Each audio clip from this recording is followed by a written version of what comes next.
Dear friends in Finland, as you probably already know, I have come to talk about Sweden, or Absurdistan, as I call my beloved country. But most of all, I have come here to warn you.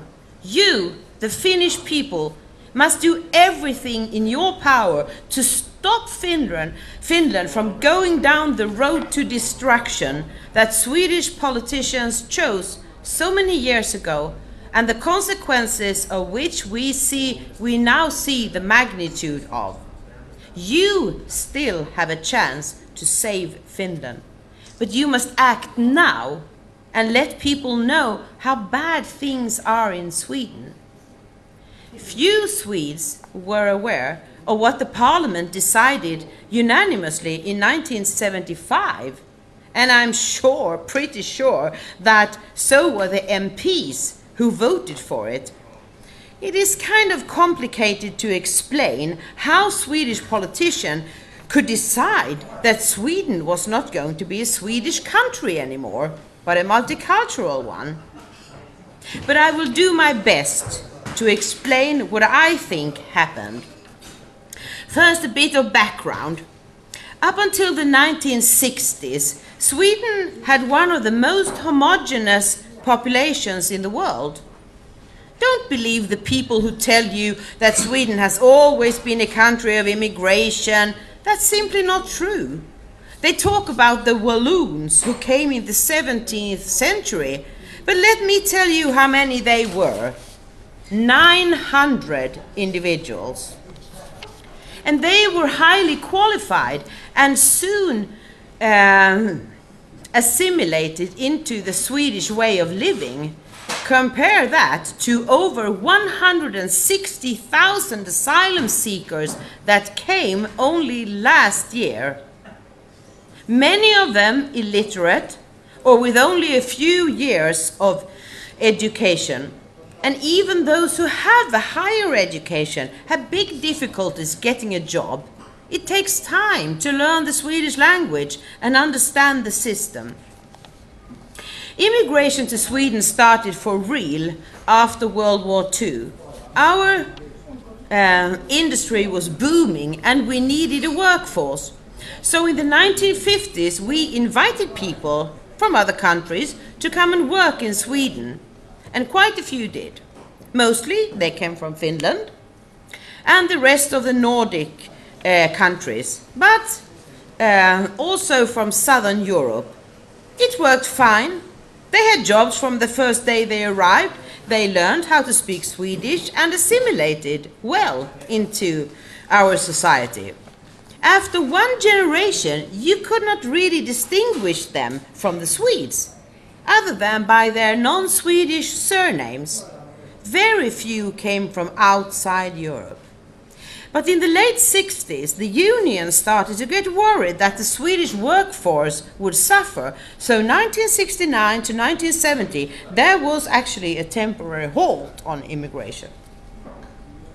But then something very strange happened. In the early 70s, the refugee migration started, and soon a lot of problems emerged. Authorities and others who met these immigrants from the third world, they noticed that they did not assimilate like the Europeans had done. And they had big problems adjusting to the Swedish society. So the parliament decided to look into the matter. The parliament appointed the so-called invandrarutredningen, the immigrant investigation. This investigation noted that about 500,000 inhabitants of Sweden at that time were born in another country. 500,000, that may sound a lot, but half of those immigrants came from the Nordic countries. If you don't count the US and Canada, only 30,000 people in Sweden at that time came from countries outside Europe. That constituted 1/3% of the total population in Sweden. 1/3%. Now they are at least 10%. It's hard to say exactly how many they are, since Sweden tries to hide these kind of figures. Finland is still the #1 country among those born abroad, but in second place comes Iraq. Invandrarutredningen came to the conclusion that non-European immigrants had big problems to assimilate in Sweden. One might think that the politicians should therefore have realized that immigration from Europe and other Western countries worked really well, but that immigration from outside Europe did not work and hence was bad for Sweden. They did the opposite. In 1975, our parliament, Riksdagen, decided that from now on, Sweden should not be a Swedish country anymore, but a multicultural one. They decided that children who did not speak Swedish in their homes should concentrate on learning the language their parents spoke, rather than getting extra lessons in Swedish. It was decided that immigrants should be encouraged to keep their own culture, rather than learning the Swedish culture, values and traditions. They decided that everyone living in Sweden should have the same benefits, even though a lot of immigrants never paid 1 krona in tax. And finally, it was decided that Swedes would have to accept the multicultural Sweden and learn to adjust to it. You might know that the former leader of the Social Democratic Party, Mona Sahlin, once said, "The Swedes will have to adjust to the new Sweden. The old Sweden is never coming back." Between 1980 and 2013, more than 1.7 million people got permanent residency in Sweden, according to figures from Migrationsverket. As we have taken in even more since then, it must be close to 2 million people now. In a country with a total population of 9.7 million, I'm sure you all understand what this has done to our society. Rape and other crimes have skyrocketed, but the mainstream media never reports on that. On the contrary, they keep telling us that Sweden has never been as safe and sound as it is right now. People from abroad always ask me how we could let it happen. If the Swedes did not want to live in a multicultural pandemonium, why did we vote for exactly that? I have thought a lot about this paradox and have come up with 2 explanations. One, the Swedes did not know about the decision made in 1975. There was never any debate, since all the parties agreed on it. And things did not change overnight. Up until a few years ago, most Swedes had no idea what was going on in the mostly Muslim suburbs of the big cities. 2, Sweden has a very special kind of nationalism that works like this. Since we know that Sweden is the best country in the world, and everybody envies us and would like to become Swedes, we don't have to go around waving our flags and singing our national hymn on a daily basis. So we believed that everything would work out just fine. The immigrants would soon find out that the Swedish way is the best way. So who cared if they had different surnames? And I assure you that none of us ever imagined that immigration would be so big that we will become a minority in our own country in only 10 years if this goes on like this. In the last few years, more and more of us have found out what Muslim mass immigration means to a once peaceful and homogeneous society. Last year, more than 160,000 asylum seekers arrived in Sweden. So there is hardly any city or village that is free from asylum accommodations now. Many Swedes have experienced their daughters being raped, their sons being robbed and beaten up, and many of us are hiding behind locked doors with alarm systems. The Swedes have also noticed that they don't get much for all their tax money. We still have one of the highest taxes in the world, even though the former government lowered them somewhat. But the big difference is that we don't get anything back nowadays. The Swedish school have gone from one of the best among the OECD countries to one of the worst. We have fewer hospital beds than any other country in Europe, and the cutbacks are ongoing. Older people's pensions are so low they can't live off them, and they don't get the care they are entitled to. I could go on and on with examples of how the Swedish welfare has deteriorated. So where does all the money go? Well, you don't have to be Einstein to figure that out. There are no official figures on how much the mass immigration costs, but the assistant professor Jan Tullberg from Handelshögskolan, School of Economics in Stockholm, wrote in his book Låsningen a few years ago that it probably costs us 250 billion kroner per year.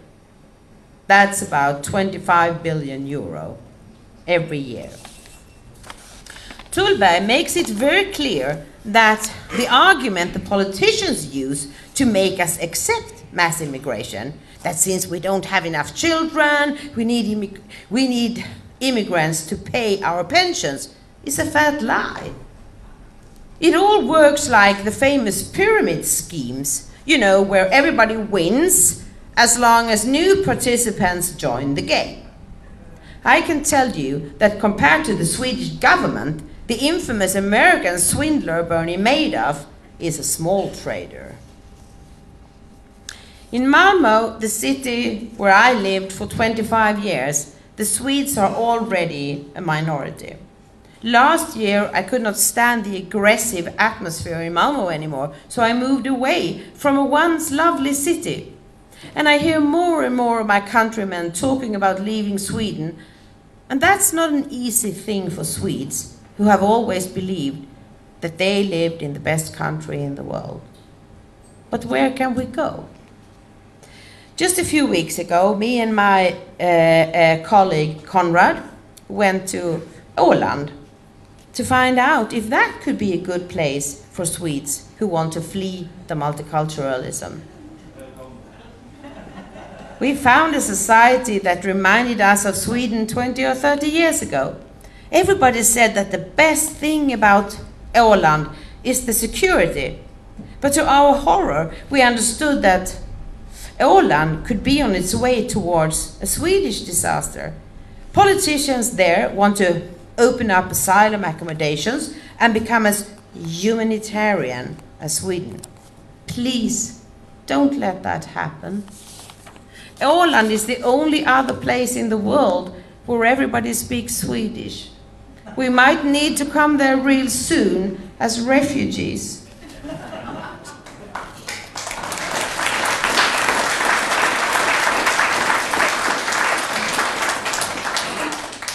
But it is not an easy thing to make people understand how quickly you can lose your country. Not until they have experienced it themselves, and then it might be too late. I've been trying to enlighten the Swedes about the horrible consequences of mass immigration and Islamization for quite a few years now. For that, I have been called all the bad names in the book: racist, xenophobe, Islamophobe, and I gave up my career in the mainstream media to be able to tell the truth. I have shown statistics and figures, but people have refused to listen. Most people don't want to know the bad stuff. They just want to go on with their lives and pretend everything is good. Therefore, I have come to the conclusion that we need to start talking about feelings, like the leftist liberals have done for so many years. But not the fake feelings of loving the whole world, and feeling guilty just because your skin is white or you were born in a European country. That's the kind of fake feelings the left want you to walk around with so that they can take your country away from you while you're all busy feeling guilty. We who don't want any more mass immigration and Islamization of our countries, we seldom talk about feelings. We talk about crime statistics, about how much money the immigration costs, the taxpayers, the lack of housing, the cutbacks in schools, in healthcare, care for the elderly, and so on. And that is all true and important, but figures are never as powerful as feelings. I think that's why we, in spite of all the important things we say, have not yet attracted the mass audience we deserve. People care more about feelings than statistics and money. That's just how human beings work. So, I want you all to think about how it feels to live in Scandinavia or the Nordic countries in these days. How does it feel to see people in your country wearing pajamas and hijab and even niqab? How does it feel to see these people look at you with disgust and superiority, convinced that one day they will take over and force you to either convert to Islam, live like a third-class citizen, a dhimmi, or die? How does it feel to see your old mother and father suddenly being poor because their pensions are being cut every year? How does it feel to see your kids fail in school because the school is in chaos and even the brightest kids have problems learning something in this environment? How does it feel to think about the life your children and grandchildren will have when there is no more democracy, free speech, and all the other things we and our forefathers created? I will tell you how I feel. I feel like someone who is forced in a marriage. My parents, the government, forced me to live with a man, the mass immigration, who treats me badly, hits me and rapes me. And if I complain, I am told not to be so racist. I am told that I had too good a life before, a life that I didn't really deserve. So now I must give something away to the more unfortunate guys and do so with a smile. Dear friends, I don't want to be in this forced marriage anymore. I want a divorce, and I want my abusive husband to go away. I want to once again be able to go to the public swimming pool without being groped by men who believe that women in bikinis are fair game. I want to once again feel safe in the streets of my hometown. I want the schools to be good again, the hospitals to be great again, and I want to know that my old parents will be able to live on their pension. I want to live a free and happy life in the country where I was born, with people who love this country and would do anything to protect it from going down. These people don't have to be born in my country. They don't have to be blonde and blue-eyed, but they need to love my country and be prepared to sacrifice everything for her survival. I want to feel safe. I want to know that my neighbors will protect me, that my fellow countrymen will go to war if necessary to protect us from the caliphate. My country is Sweden, and your country is Finland. But I think what I have been telling you is true for every European country. Before our crooked politicians decided to ruin the nation states of Europe, we had a true and thriving multiculturalism. We had French culture, English culture, German culture, Polish culture, Finnish culture, Danish culture, Swedish culture, and so on. If we don't stop the mass immigration to Europe very soon, we will have no multiculturalism left. We will have Islam and nothing else. And you don't need a vivid imagination to figure out how that would feel.